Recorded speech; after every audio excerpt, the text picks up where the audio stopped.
रुचि का पति मर गया। 26 दिनों तक वह अस्पतालों के चक्कर काटती रही। भगवान का दर्जा प्राप्त डॉक्टरों की हैवानियत का शिकार बनती रही। नर्सों की बदतमीजी, कंपाउंडरों की बदसलूकी चुपचाप आंख मूंद कर सहती रही। वो सब करती रही जिससे उसके पति की जान पर कोई आंच ना आए, उसके इलाज में कोई बाधा ना आए। लेकिन अफसोस कि रुचि का बाबू अब इस दुनिया में नहीं है। सिस्टम से जूझती रुचि अपने पति को नहीं बचा सकी। ये प्रताड़ना की ऐसी कहानी है जो सुनी नहीं जाएगी, लेकिन फिर भी सुननी जरूरी है, क्योंकि रुचि के साथ जो हुआ वो कल हमारे आपके साथ भी हो सकता है।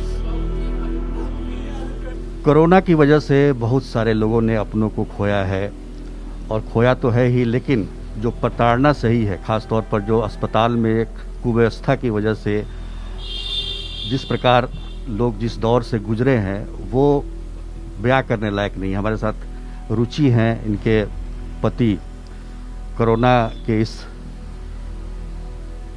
कोरोना के काल की वजह से अब दुनिया में नहीं रहे, लेकिन इनके साथ जो कुछ भी घटा है और जिस तरह का व्यवहार किया गया है वो दिल को दहला देता है। और इस तरह से भी कोई अस्पताल हो, डॉक्टर हो, मेडिकल स्टाफ हो, इस तरह से कोई किसी महिला के साथ दुर्व्यवहार करे जिसका पति बीमार हो, अब वो उस दुनिया में नहीं है। हम बात करते हैं रुचि से। बताइए क्या हुआ आपके साथ? सर, हम लोग ग्लोकल हॉस्पिटल जब भी गए भागलपुर में एडमिट कराने अपने हस्बैंड को, वहाँ पे बहुत मुश्किल से हमें एडमिशन मिला। हम गए, एडमिट हुए, मेरे हस्बैंड और मेरी मदर दोनों।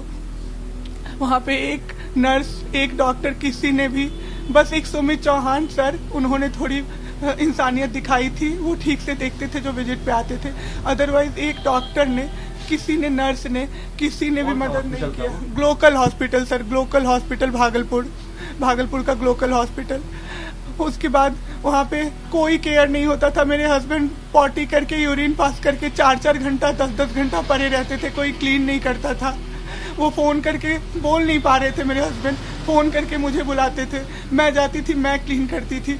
एक आदमी को मैंने बोला कि आप मदद कीजिए, तो उसने मेरा दुपट्टा खींचा और मेरे कमर पे हाथ रखा। उसका नाम ज्योति कुमार है, वो हाइट 6 फीट के करीब है, और ज्योति कुमार जेंट्स है, वो ज्योति कुमार। उसने मेरे साथ खराब व्यवहार किया। मेरे हस्बैंड ने देखा, उनका पूरा ये पसीना से भीग गया सर, लेकिन बाबू मेरा कुछ बोल नहीं पा रहा था, तभी कुछ बोल नहीं पा रहा था। उसके बाद उसने बाहर आके मुझे मुस्कुरा के बोला, ज्योति कुमार ने, कि आप ध्यान रखूंगा आपके हस्बैंड का। मैंने उस समय भी डर से कुछ नहीं बोला, मैंने बोला हाँ भैया प्लीज ध्यान रखना। लेकिन मेरे बाबू को भी कुछ तो अनईजी लगा था उसके साथ। मेरे बाबू ने अगले दिन बोला कि इससे मत डायपर चेंज करवाना। मैंने फिर खुद करना शुरू कर दिया sir diaper change. Remdesivir injection लगा था मेरी मम्मी को और मेरे हस्बैंड को, दोनों को। बहुत महंगा इंजेक्शन मिला था, बहुत मुश्किल से वो इंजेक्शन मिल पा रहा था। उस इंजेक्शन को देने में आधा इंजेक्शन नीचे गिरा दिया सर। जब मैंने बोला कि आप इतने महंगे इंजेक्शन को नीचे गिरा दिए हो, पेशेंट में तो गया ही नहीं। तो डॉक्टर, वहाँ जो नर्स और जो कंपाउंडर थे, उन्होंने कहा 50,000 का भी होता ना, नीचे गिरा देते तो कुछ नहीं कर पाती यहाँ पे। मैंने कुछ नहीं बोला, मैं चली आई। मेरे हस्बैंड सुबह में मुझे फिर फोन करके 4 बजे में बुलाए सर। मैं भागी और आधे दूर पैदल, आधे दूर ऑटो से सर मैं भागी हॉस्पिटल आई। मेरे हस्बैंड ने कहा मुझे यहाँ बहुत डर लग रहा है। मैंने बोला क्या हुआ? फिर मेरी मदर सामने वाले बर्थ पे थी। मेरी मदर बोली कि बगल वाले बर्थ पे एक अंकल नर्स को बुलाते उनका मास्क हट गया था सर। वो नर्स को बुलाते रह गए, नहीं आई नर्स सर, और वो अंकल एक्सपायर कर गए सर। उस अंकल के एक्सपायर करने के 3-4 घंटे बाद ही एक और लोग एक्सपायर किए। उसी वजह से, उसी कारण से सब नर्स जाके सो जाती थी सर, कोई जगह नहीं रहते थे, सब कुर्सी पे बैठे सोई रहती थी आराम से। वहाँ पे फिर मेरे हस्बैंड की एक दिन तबीयत बहुत खराब हो गई, बाईपैप की जरूरत पड़ी। वहाँ पे बाईपैप नहीं था, हमें मायागंज रेफर किया गया। हम मायागंज आए। पहले तो जब मायागंज आए तो जो एम्बुलेंस वाला था वो जब उतरी तो कहता है मैडम चाय पानी के लिए कुछ नहीं मिलेगा। मेरा हस्बैंड मर रहा था, वो मुझे चाय पानी के लिए मांग रहा था। जब मैं वहाँ पहुँची तो वहाँ पे आईसीयू में एडमिट कर दिया, मुझे अंदर नहीं जाने दिया। मैं बहुत रिक्वेस्ट करके बोली थोड़ी देर रहने दीजिए, तो एक डॉक्टर ने बोला ठीक है थोड़ी देर रहो। उसने थोड़ी देर में 4-5 घंटे में मेरे हस्बैंड के बगल वाले बेड से 4 लोग एक्सपायर हुए। एक अंकल तो इतना बुला रहे थे नर्स को कि वो बुलाते गिर गए, उनका सर फट गया, पूरा रूम खून हो गया। मेरे हस्बैंड और डर गए। उसके बाद दोपहर होते होते ना मेरे हस्बैंड की तबीयत बहुत खराब होने लगी, पूरा लिप्स ड्राई हो गया। मेरे हस्बैंड होश में नहीं थे। बार बार मेरे जेठ को बोल रहे थे रुचि का ध्यान रखना, मेरे बारे में रुचि का ध्यान रखना। सबका दीदी का, सबका जिया जी का हाथ पकड़ रहे थे कि हाथ पकड़ रहे थे, डर लग रहा है। मैंने अचानक से बोला कि मुझे लग रहा है इनके मास्क में कोई प्रॉब्लम है। मेरी बहन दौड़ के गई डॉक्टर को बुलाने, तो डॉक्टर को चौथी बार बुलाने गई थी सर। डॉक्टर कह रहे हैं सोने भी नहीं दोगे क्या, सोने भी नहीं दोगे। जो डॉक्टर का रूम था ना इमरजेंसी में, जो नाइट ड्यूटी वाले, वो लोग दरवाजा बंद करके नीचे बेड कर लेते थे और फोन पे गाना और मूवी देखते देखते रात भर सोते थे लाइट ऑफ करके। वो लोग नहीं आ रहे थे, बहुत बार बुलाने पे वो आए। जब आए तो पता चला कि जो बाईपैप है लगा हुआ है, बाईपैप सिर्फ मास्क लगा दिया था, उसमें ऑक्सीजन सप्लाई का पाइप ही नहीं डाला था। बाबू बहुत डर गए थे। बाबू उसी दिन मुझे बोले कि अब मैं मर जाऊंगा ऑक्सीजन के बिना, वो हम मुझे यहाँ से ले चलो। फिर हम लोग एयर एम्बुलेंस का पता किए, तो एयर एम्बुलेंस का पता चला कि 3 दिन बाद अप्रूवल मिलेगा। बाबू नहीं रह पाते, हम लोग उनको लेके एम्बुलेंस से पटना निकल गए। जब पटना राजेश्वर हॉस्पिटल में आए, यहाँ पे इन लोगों ने बोला कि अटेंडेंट को नहीं जाने देंगे। मैं समझ गई कोई बात नहीं है, अच्छा हॉस्पिटल है, नहीं जाने देंगे। बाबू को रास्ते में 3 बार पॉटी हुई थी। बाबू को साफ रहने की आदत थी। मैंने 4 बार 5 बार जाके वहाँ पे बोला आईसीयू के गेट पे बेड साफ करवा दीजिए ना। सब कह रहे हैं आप डॉक्टर हो या मैं डॉक्टर हूँ, मुझे करने दीजिए। उसके बाद अचानक से एक बार मैंने आईसीयू के गेट से देखा बाबू ऐसे कर रहे थे, हाँ। तो मैंने एक डॉक्टर निकल रहे थे, मैंने उनको बोला कि सर देखिए ना वो परेशान हो रहे हैं, एक बार जाइए ना। तो वो कह रहे हैं अरे चुप रहिए ना, जब से आया है ये छोड़ा ऐसे ही बौखला रहा है। मैं कुछ नहीं। राजेश्वर में जो आप लोग आप बता रही थी कि ऑक्सीजन हॉस्पिटल वाले ही ब्लैक कर रहे थे। हाँ सर, ऑक्सीजन की कमी उस रात से शुरू हुई। हम लोग उसको उतना नहीं उस समय समझ पाए कि ये क्या सीन है। हम लोगों को लगा कि हॉस्पिटल वालों को दिक्कत हो रही है, बहुत जगह मैनेज नहीं हो पा रहा है। लेकिन जब हॉस्पिटल से हमने खुद खरीदा सर, तब हमें पता चला कि ये ऑक्सीजन सिलेंडर ये लोग किल्लत कर दे रहे हैं ताकि पेशेंट इनसे खरीदे। सारे पेशेंट जाते सर, 1-2 दिन जब पेशेंट उनका कुछ पेशेंट मर जाते थे तो दूसरे जो फैमिली मेंबर्स होते थे वो किसी भी तरह मैनेज करके नर्स के थ्रू, इसके थ्रू, कंपाउंडर के थ्रू हॉस्पिटल से ही फिर सिलेंडर खरीदते थे।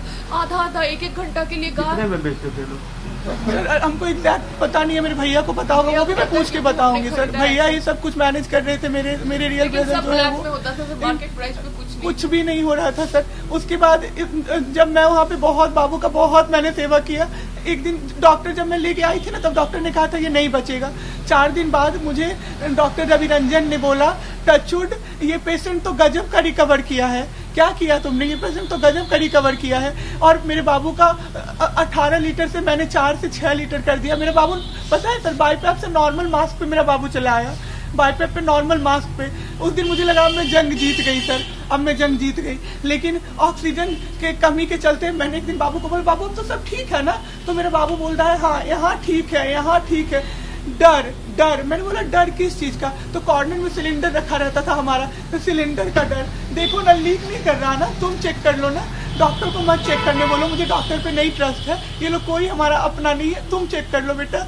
मैं बोलती थी सब ठीक है बाबू, कोई दिक्कत नहीं है। परसों सुबह में सर हमारे पास 1 सिलेंडर ही बचा हुआ था सर। 1 सिलेंडर में लगाए, उनको तो बाईपैप फिर लग गया दोबारा ना। तो बाईपैप में तो 2 तरह से जाता है ना, 2 सिलेंडर लगना चाहिए ना जब आपका पाइपलाइन बंद है। 1 ही सिलेंडर हमारे पास था सर। 1 सिलेंडर के चलते बाबू का ऑक्सीजन लेवल बहुत कम होते होते बाबू दम तोड़ दिए सर। और पता है सर, इन लोगों ने हमें ये भी नहीं बोला कि वेंटिलेटर पे डाल सकते हैं। और हमारी फैमिली से जब लोग बात कर रहे हैं ना, जो डॉक्टर्स हैं, तो कह रहे हैं कि फैमिली वाले ने ही वेंटिलेटर पे मना किया। हमें अपने बच्चे का जान नहीं बचाना था सर, हमें अपने बाबू का, अपने हस्बैंड का जान नहीं बचाना था, जो हम उसको वेंटिलेटर पे नहीं डालते।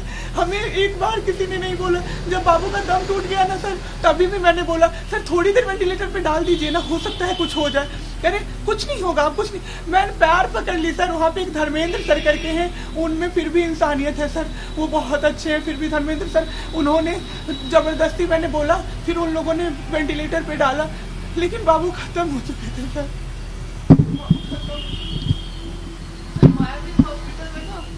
पेशेंट का जो कॉरिडोर है उसके बीच में नर्स का रूम है।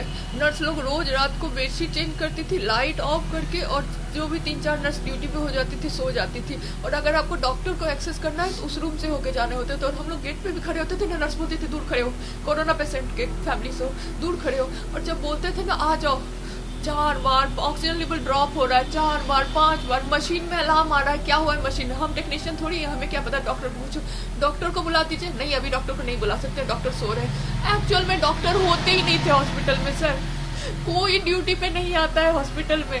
मुझे सर पेशेंट का हमारा लिखाता था कि दिन में 4 बार या 3 बार नेबुलाइजेशन हो रहा है, ये दवाई हो रहा है, सिर्फ डॉक्यूमेंट में लिख देते थे, किसी पेशेंट का कुछ नहीं होता था सर, कुछ भी नहीं सर। सिर्फ वहाँ पे एंट्री सारी होती है वहाँ जब पे। बाबू का जिस रात वो मास्क वाला हुआ ना सर मायागंज में, जो उन्होंने ऑक्सीजन पाइप नहीं लगाया था, तो मैंने उस रात बोला कि आज मैं रुकूंगी सर, कैसे मैं छोड़ देती, कैसे मैं छोड़ती सर, मैंने बोला आज मैं रुकूंगी। तो वहाँ पे एक कंपाउंडर था, उसने कहा ए लड़की धक्का मार के निकालूं क्या तुझे, मैंने तब तक बाबू को पॉटी हो गई सर, मैंने बोला ठीक है सर मैं निकल जाऊंगी, बस इनका पॉटी क्लीन कर लेती हूँ। तो कहता है डोमा के करेगा ना तुम निकलो यहाँ से, और मुझे धक्का मार के निकाल दिया सर बाबू के पास। कोई डॉक्टर नहीं आता है सर, सिर्फ नकली एंट्री होती है कि नेबुलाइजेशन किया, ये किया, फिजियोथेरेपी किया, कोई नहीं आता है। जो एनेस्थीसिया वाले डॉक्टर है उनकी ड्यूटी होती है रात में, तो हम लोग कॉल कर करके पागल हो जाते थे, वो भी हम कॉल क्यों कर पाते थे, क्योंकि हमारे एक रिलेटिव उस डॉक्टर में उस हॉस्पिटल में है, इसलिए हम कॉल कर, बाकी पेशेंट सर वो भी एक्सेस नहीं कर सकते,